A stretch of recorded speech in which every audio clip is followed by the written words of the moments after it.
As a boy, Devin Graham recalls being so timid he rarely spoke. As a missionary, he wondered if he was even capable of doing the work he had been called to do. Little did he know that overcoming that shyness would be crucial, as he would have pivotal moments in his life that would require speaking up and standing up for what he believes in. His YouTube channel, Devin Supertramp, has 6 million subscribers, and Devin Graham has filmed videos of all kinds all around the world. He has worked with some of the most successful companies ever, including Google, Disney, Ford, and Pepsi. In his short career, Devin Graham's videos have been viewed over 1 billion times. This is All In, an LDS Living podcast where we ask the question, what does it really mean to be all in the gospel of Jesus Christ? I'm Morgan Jones, and I am so excited to have Devin Graham on the line with me today. Devin, welcome. Thank you. I'm glad to finally be on the show. Well, I'm telling you, I've been a big fan and have followed your work for years now. And I just am so excited to hear a little bit more. I was joking with Devin before we started recording that this is the true Hollywood story of Devin Supertramp. So let's get it. Let's dive into it. Let's do it. No holding back. That's right. Uncut. So I guess my first question for you is, do you remember the first time you heard of YouTube? I think for all of us, we had no idea when certain social media platforms started to pop up, the role that they were going to play in our lives. But certainly in your case, YouTube has played a huge role in your life. So did you have any idea at that point that it would be such a big part of your life experience? No, I honestly had no idea whatsoever. I mean, after my mission, I started community college, and I was just asking people, and this is in Oregon, where can I upload my videos onto the internet? Because it wasn't really a thing at all.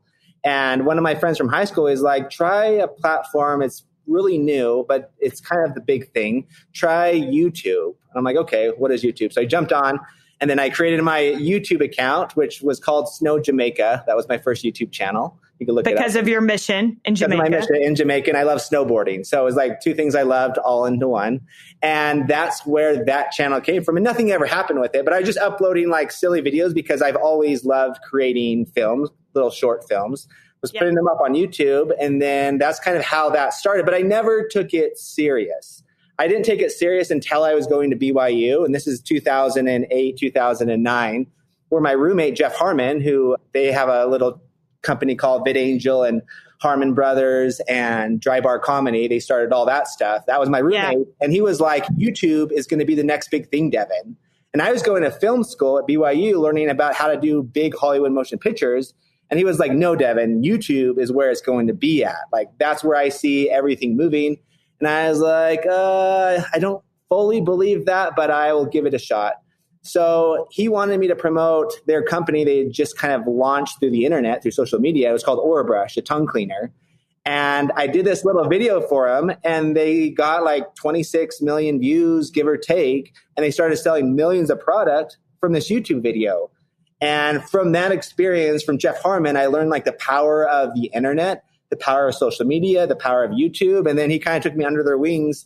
And I created like their first 25 videos that, for the most part, most of them went viral. And I got to see that firsthand and learn from those guys who were also learning it for the very first time. That's crazy. It's crazy how just hearing that and thinking about how the Lord puts people in our lives for a reason. So like your college roommate, you wouldn't think that that would be anything of deep consequence. But in your case, it certainly was. Yeah, it literally changed the path of my life by having him as a roommate. And we didn't have, like, he didn't go to school for film. Like, I believe it was like business or something like that. Like, had nothing to do with my interest, but he suggested it. I dived into it. I explored it a little bit. And my entire career we're talking thousands of people that it's affected just because he suggested you need to try YouTube and just kind of seeing how it flourished. But it's been very exciting seeing how it's changed and evolved. But my career would not have happened the way it did without Jeff Harmon. So cool. So you upload those videos and then walk us through, there was a little bit of like a period of failure, right? After that. There's failure 24/7 as far as I'm concerned. After my roommate Jeff suggested YouTube's the next big thing, I was like, okay, let me think this through. I'm not going to use my old channel, Snow Jamaica. That channel it was really old. Nothing really happened with it. So I started thinking, what can I call my channel name if I wanted to have any chance of succeeding? So one of my favorite books I just finished, it was called Into the Wild. And it's about a guy, true story, named Chris McCandles. And he goes out to live his dreams. When he does that, he calls himself Alexander Supertramp. So I just finished that book. It was fresh on my mind. So I was like, I love that idea that he had of going out to live your dreams. So I called my channel Devin Supertramp, giving homage to that whole idea of what he did as far as going out to live your dreams. And that's where my channel started, like the birthplace of it was just kind of like a book I had read, took that inspiration, created my own channel. And then one of the first videos I ever uploaded on that channel was just a music video of me and my friends from BYU. It was like an NSYNC parody music video that's really ridiculous, and it's now unlisted so nobody can see it. But I uploaded that video just for fun, and it started getting a decent amount of views just because people within our scene were sharing it. And then I was like, okay, there's something here. And then I went on a family vacation with my family to British Columbia, and I just filmed a little video with them, kind of home video, but more professional, put that on YouTube, and then it started getting thousands of views. So I'm like, okay, there's something really special here. And then my roommate still, Jeff Harmon, he was like, Devin, there's a thing in Alpine. It's called the bike jump. Someone did a video on it that has 2 million views, and it was all shot with a phone, and it's really bad quality. I bet you take your background with filming that you've learned through film school and what you've done your whole life and do your own rendition of that and just see what happens. So me and my friend, Dave Peterson, he did the music for it. And then I did this video in Alpine, and I put it on YouTube. And the first day got 1,000 views. And then the next day it was like 80,000 views. And then 4 months later it was 1 million views, and everything changed for me on social media once that video went live on the internet. Just like snowballed. Just like that. And a lot of people say like, oh, you just had success instantly. Well, not really. Like on that channel, yes. But it was like my whole life, all I've been doing is filming and capturing content. And I've constantly been filming and learning each time, making constant mistakes. So everything was building up for that moment to have that success. And then I knew how to handle that just because I was surrounded by the right people. Yeah. I want to go back. I mentioned earlier when you were talking about Snow Jamaica that you served your mission in Jamaica. And I'm curious about how that impacted your career and your life experience. And you mentioned in your email to me beforehand that you now serve in your ward with the deacons. And so it's always fascinating to me that you have these people with these life experiences. And I think, oh, those deacons must think this is the coolest thing ever that Devin Supertramp is like our deacons quorum advisor. So how has church service kind of played into your life and influenced or impacted your career? Yeah, no, for sure. So I was crazy shy throughout high school. I'm still really shy, to be honest, but extremely shy where some of my teachers thought I was a mute, like didn't know how to talk, like that type of shy. So like extremely introverted. And then I went on my mission, and then on your mission, and I was in Jamaica, and Jamaicans are very vocal. If you don't talk to them instantly, they think you're mad at them. So I learned I have to instantly, the second I see somebody, at least in Jamaica, I have to start talking to them. Otherwise, I could offend somebody. So I learned really fast to be kind of thrown in the deep end of the pool and having to overcome all my fears, all my anxiety. And I'm not perfect by any means with that, but my mission definitely shaped me to give me that courage to be able to speak and especially get thrown in the water and know how to handle difficult or terrifying circumstances. But the way I explain it now is I'm an introvert in an extroverted job where my whole career is based off of constantly communicating, constantly traveling and meeting new people. But one thing that Jamaica did for me as well, besides pushing me and making me more confident, is also just respecting other cultures and other people. And for me, I've traveled over 45 countries over the last 3 or 4 years. And I love cultures and people. And I think a lot of that came back to my mission in Jamaica.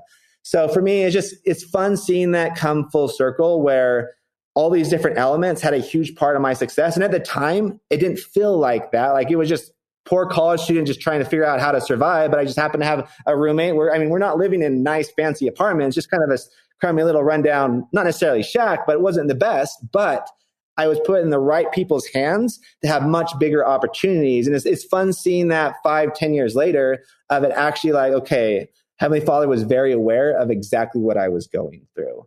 And then coming full circle as far as where I'm at now with the church is I'm one of the counselors with the deacons, and I serve with the deacons. And we actually now, because of COVID and everything, we actually had deacons yesterday, and we're planning all of our activities with the youth. And they were all like, Devin, we want to make a YouTube video. So next week, Tuesday, the whole lesson or what we're doing over Zoom is we're preparing each person, the deacons, is going to make their own YouTube channel. So it's cool that I've been given these talents and I'm able to help the youth.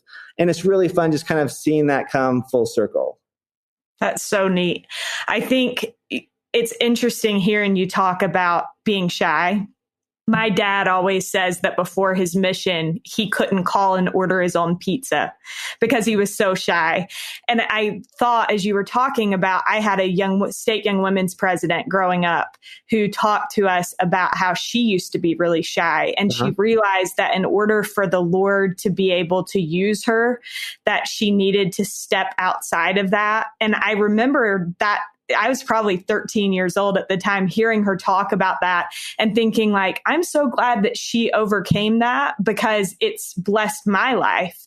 And so I think there are things like that, like being shy, being introverted, that we think, oh, I can't overcome this, but we learn, that we can overcome weaknesses and our weaknesses can become our strengths. And certainly hearing you talk, that's not a problem for you anymore. And I think with that said, one of the biggest things is because I know exactly how that feels to be in isolation, to be afraid to talk. When I see other youth, especially like the deacons that I serve with now, when I see those type of people, I gravitate to them more because I know how to connect with them because I know exactly how that isolation feels. So it's just been fun. Even on my mission, people were like, even though I'm this super quiet guy, they're like, Devin or Elder Graham, like you are the reason that Heavenly Father has sent you to us because you have certain talents that no other missionary was able to communicate. So even though we may be quiet or a little bit quirky or a little bit weird, like each of us have these really awesome, amazing, unique talents that's going to help inspire somebody else that needs that. So there's a reason behind everything. Even though at the time, I remember crying, Heavenly Father, I'm a missionary and I can't do your work right. Like I need your help. And it wasn't like it happened overnight because the next morning I didn't wake up and just crushing it. It was like 2 years later, I have a general idea, but it definitely does always come full circle. But it does take a lot of patience. I'm like, okay, it's going to be okay. I have to fight through it, but there's a bigger plan here. Yeah. I want to kind of dig in, if it's okay, into the world of YouTube. And I think having worked in media, it's been really interesting to watch the emerging trends as far as YouTube goes, social media goes, and recognizing that we are all, as content creators, at the mercy of algorithms. So what has playing the game of algorithms taught you about success and flexibility? You have to be willing to play the game to stay in the game. And that doesn't mean you need to necessarily give up your standards by any means, but it sometimes means, okay, it's something I don't necessarily 100% want to do like I used to do. But when I started YouTube, I'd say the first 2 years, 90% of the videos I uploaded, they get 1 million views in the first day, within 24 hours. Like I had one, I want to say like 6 months straight, releasing a video every week, and each one of those would get 1 million views in the first day, if not more. And nowadays, I have a much bigger audience. We just hit 6 million subscribers on YouTube on Sunday, and I upload a video now, and maybe you will get 50,000 views in a week. So it gets very discouraging where I come from this past of seeing a ton of success, and now that success is much different. And sometimes we'll still see awesome success, but it's kind of measured on different levels now because, like you said, the algorithm on social media is constantly changing, and YouTube or Instagram or Facebook, they don't put out books on, okay, this is what we favor this week. So we've had to do a lot of exploring and testing. Okay, YouTube this week is favoring longer content.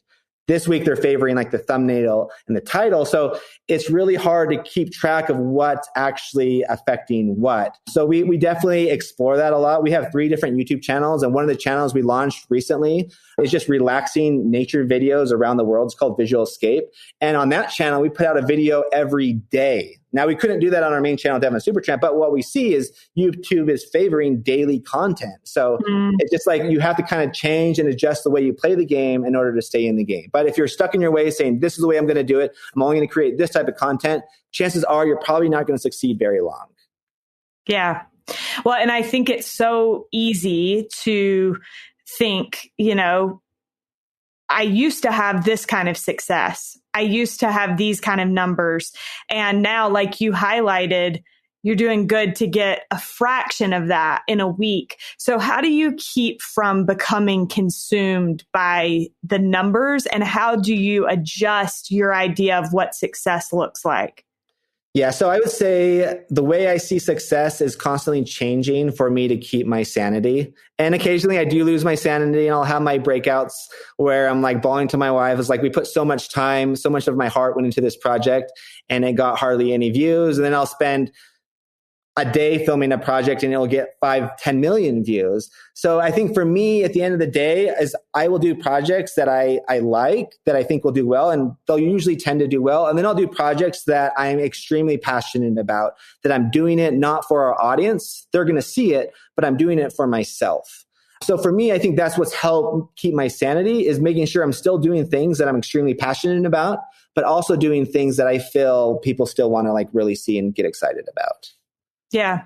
I think one question that I have for you that just came to me is, do you find fulfillment in feedback in terms of like your content blessing people's lives? Because on our end, we actually have these conversations all the time at LDS Living about what we're doing and what is the measure of success. And it's been crazy to watch how we've had to adjust that measure of success over the course of even just COVID, even just the last 9 months. So do you get a lot of feedback that you find to be fulfilling, and how have you seen this content bless and change people's lives? Yeah, so I remember while I was going to film school and I was like, okay, I'm going to start doing this YouTube thing. A lot of the filmmakers at BYU, they were like, oh, you're kind of wasting your time just putting little small videos on the internet. Like, that doesn't seem very fulfilling. You're not affecting anyone's lives. And then I was like, okay, well, I'm still excited about it. I'm going to try it out and see what happens. And I'd say roughly a year into it, I started receiving all these emails. And it wasn't emails from people in Utah where I was based at the time. It was like international emails. I remember getting one email from a guy saying, just so you know, the video you just did in Enchantments, Washington, that was the hike I always did with my son. But I can't walk anymore. I'm too old, so I can't walk. So I was able to relive those experiences and those memories with my son again because of your video. And then I got another email like a couple months later from a guy in Morocco. And he's like, you'll never know who I am. You'll never see me. But I've been dealing with severe depression. And I decided I'm going to end my life. But right before I decided to end my life, I was like, I want to remember all the things I was going to be missing out on if I'm not here anymore. And I remembered your channel.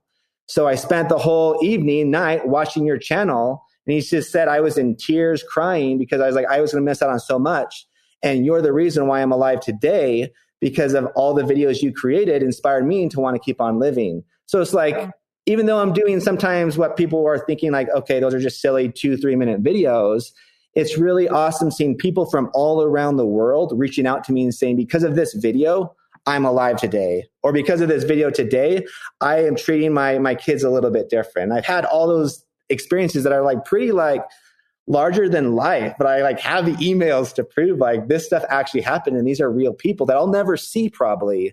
But the emails to me are like what make it worth it from like I don't necessarily always get the views from those videos, but I'm getting that fulfillment in other ways, just how you were talking about. Yeah. I want to touch on a few of my personal favorite videos. One that I love is your Holy Land in 4K video. And before we get to that, though, one thing that has always impressed me about you, Devin, is that you've never shied away from sharing your faith in your videos.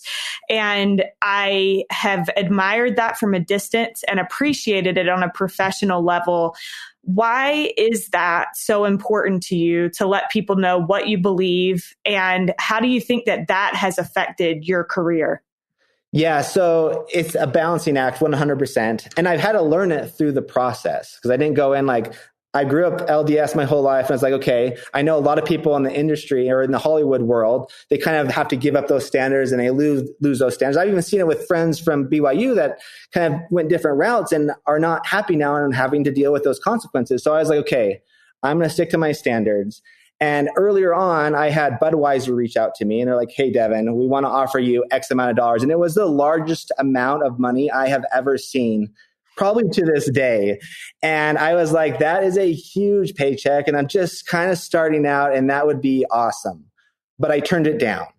And then from that experience, though, is I've had people, for example, like Disney that reach out. And one of the requirements is, have you ever worked with an alcohol company? Because if so, we can't work with you. So it's by saying no to bigger opportunities, I get to do the opportunities that are actually more exciting and bigger to me as far as what bring me joy.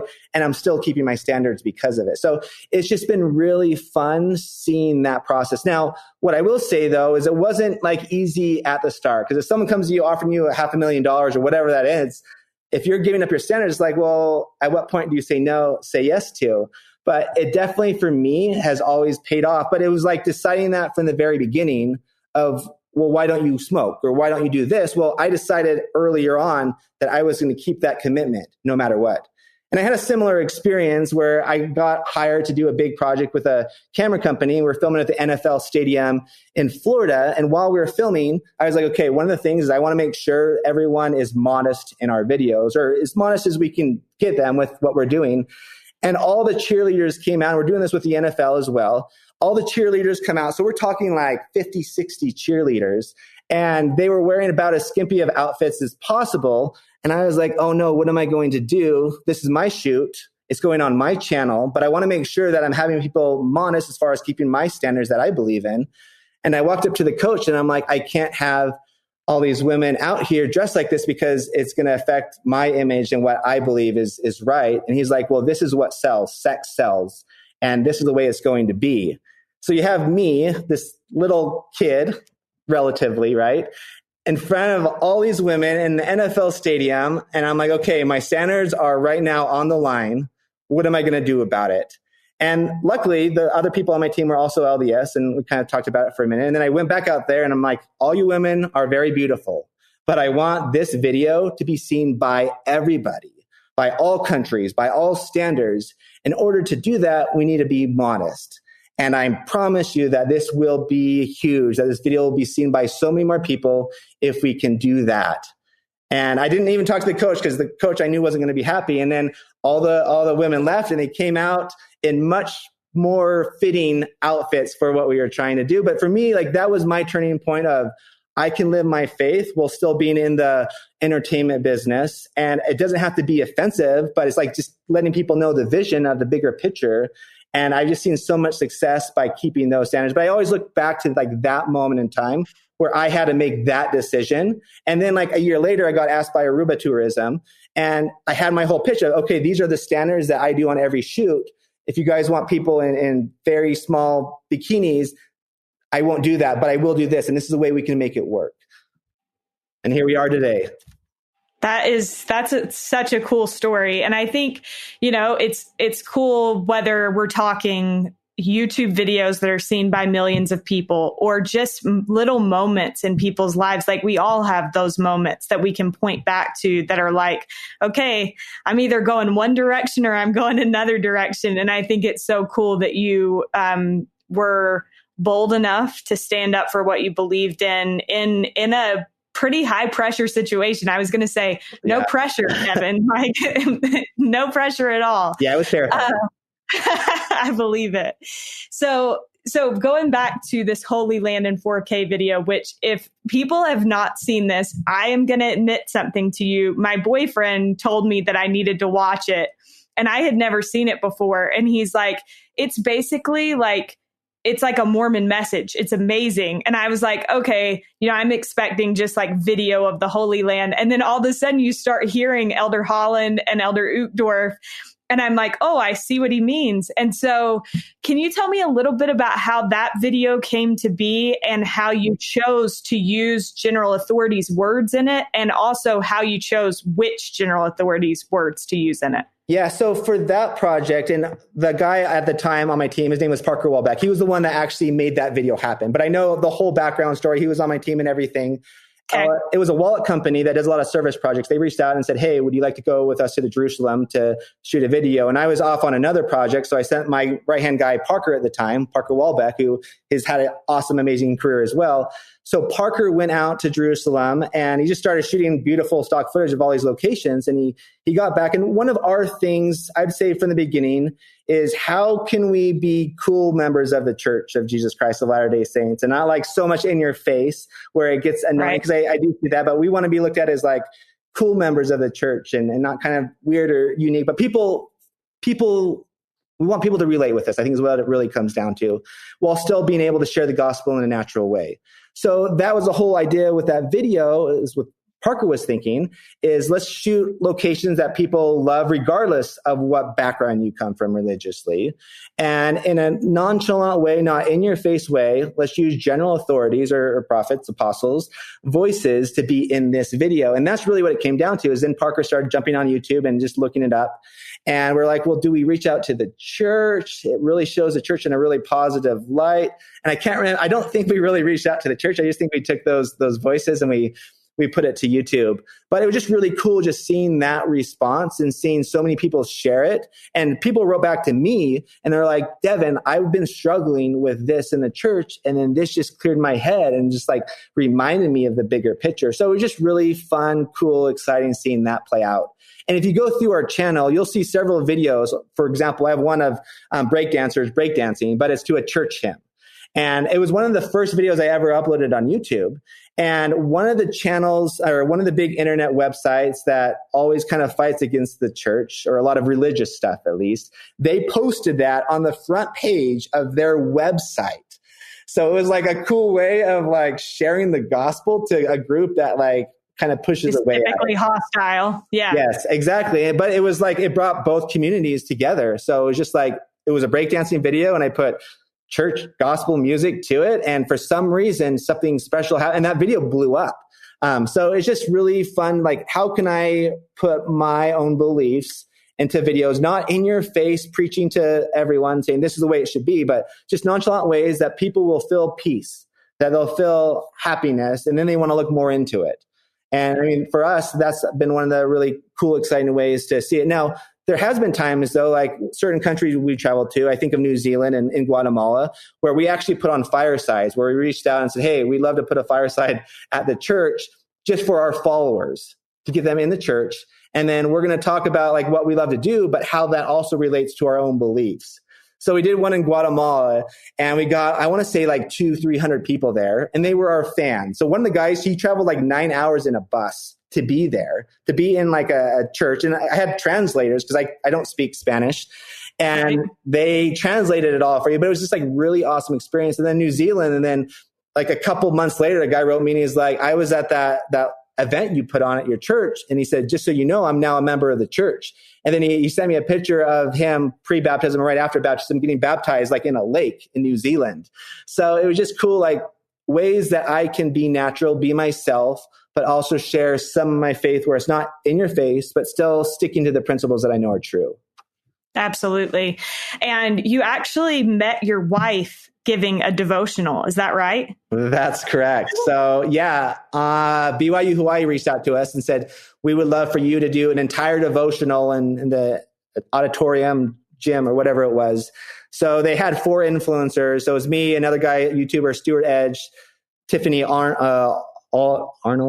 I screwed her last name. I'm sorry, Tiffany, if you're watching right now. And then David Archuleta. So all 4 of us got there and we were going to be speaking to all the students. And then afterwards, the girl who was in charge of social media, Megan, who's now my wife, when we went there, she was like, something special is going to happen in my love life. And she's telling me this afterwards, not while I'm meeting her for the first time. She's like, hi. Yeah, I have a feeling something's about to happen. Yeah, it wasn't weird like that, but she really thought she was going to marry David Archuleta. So she had a big letdown. But when she met me, it was like, oh, I realized that she was on one of my shoots in Hawaii 2 years ago. And when she was interviewing me, she's like funny, charming. I was like, this girl's rad. She's awesome. So I ask her name and I write it down on my phone, making it look like I'm not writing it down on my phone. And then I jump on Facebook that night to add her on Facebook and just say, hey, it was awesome meeting you. And it said she had sent me a friend request 2 years ago, but I had never accepted it. So I was like, no. So I ended up accepting her friend request. And then we dated long distance for about 4 months. And I kept on having shoots where our film projects I had in Hawaii. But in reality, it was more of I wanted to take her out on a date. Conveniently, you had shoots. Yeah. Exactly. And I'd have something I had arranged, but it was mostly to see if there was anything there. And then we became best friends. We dated for 1.5 years, and now we've been happily married for 4 years and have a 1-year-old baby who's perfect. So neat. I was watching yesterday your Hawaii in 4K video, and I loved how there's like this part where it has the motivational speaker and they say, the voiceover says, who do you love? Who has loved you? Tell them now. And it shows like a shot of you and your wife. And I just thought, that's so cool to be able to make that a part of what you do. How has being married changed your career? I think for me, what being married has done for me is put everything in perspective. I remember while going to film school, our producer, Tom Morrill, he said the best filmmakers are people that go out and actually live life, not the people that are making movies 24/7. And that's always resonated with me is like, sometimes I get so focused on work that I'm not becoming a better human being, which the best storytellers, the best filmmakers are people that have dealt with heartfelt trauma or have dealt with love and all these passionate things. And I think for me, that's what it's done more than anything. And I'm so hardcore into filming and social media. And my wife is like normal, well-rounded, awesome, wants to have really nothing to do with filmmaking, 100% supportive, but I feel she balances me out and she's made me such a better person because of that. And I mean, she's like the spiritual giant that I'm constantly learning from 24/7. It's like our first year of marriage, we moved to Hawaii because we had opportunity to live on the beach for a year. So we took that. And then once we moved back though, she was volunteering at the temple 2 or 3 times a week. And it was just like her example throughout our marriage, pre-marriage, has just been awesome as far as like she is my rock. And I always got to be careful talking about my wife or my son because I'll get a little emotional, but they've definitely been the people, and especially now with like COVID and the world kind of changing where it can feel very depressing. Work can be the hardest day of my life, but I go home and I see my wife smile and my son crawl over to me. Life is okay. And life is the best thing in the world. And like, that's what keeps me going. And that's what gets me excited. So it's been game changing for me and definitely helped well around me much better than I was before, at least. Good. Well, shout out to your wife. Shout out to Devin Graham, baby. Another thing that I got to actually witness firsthand, I think I was an intern at Deseret News at the time, was the world's largest nativity, which has that gotten beat out now? I was like YouTubing world's largest nativity and somebody gave us some competition, it looks like. Oh, I need to check that out. I've not followed the scene crazy, but it's bound to happen eventually. Yeah. But at the time was the world's largest nativity, Guinness World Record. And I wondered as we approach Christmas time, if you could reflect on what that video meant to you and kind of that experience, because I think that's something my boyfriend's sister-in-law, they watch that video like once a week. Okay. So, wow. Even after and before Christmas too. That's right. Yeah, Yep. So for people not watching, what they decided to do, and Jeff Harmon, my old roommate, he was a part of this as well because he's a part of a lot of social media big things. But they wanted to do the world's biggest nativity scene. And essentially it was like a music video, but super like peaceful and just this really awesome idea with a drone shot looking down with creating like an ornament of Christ and the nativity, that whole episode. But they got, I don't know, 20, 30 social media influencers. And not everybody was a member of the Church of Jesus Christ of Latter-day Saints. Some were of other faiths. But they got all these amazing people together here in Provo/Orem at Rock Canyon, I believe. And we filmed this big scene. And then we filmed it at a house, the whole Christmas sequence. But it was just cool seeing all these other influencers be a part of something. And then everybody was sharing on social media the video, but they're also sharing their faith. we did a big behind the scenes video for our channel where we were interviewing like the piano guys and a lot of other people that were in it. And then I shared my own testimony on that. And it was really awesome because generally I can't get away with sharing my testimony to our audience because it would be a little bit over the top, maybe at Sacrament, but not so much that. But for that event, for those videos and my testimony being connected to that, I got away with it. And it was just awesome seeing people of other faiths. Because I had like Muslims and all these different religions commenting and saying, regardless of what you believe, like I felt something too. And I can respect your beliefs and for standing for your beliefs. And it was just a really awesome missionary experience that was really organic that I feel did a lot of good for a lot of people. For sure. I want to ask you something before we get to our last question. As you were just talking, I was thinking about, we've talked on this show before, the term influencer. And I have said how I used to really hate that word. And then I kind of had this perspective shift where I was like, you know what? I think an influencer is... all of us are influencers, essentially, because we all have influence within our realm of contacts and people that we associate with. And so while some people's reach may be larger than others, we all have the opportunity to have influence. What would you say about that? Yeah. Because you've worked with a lot of them.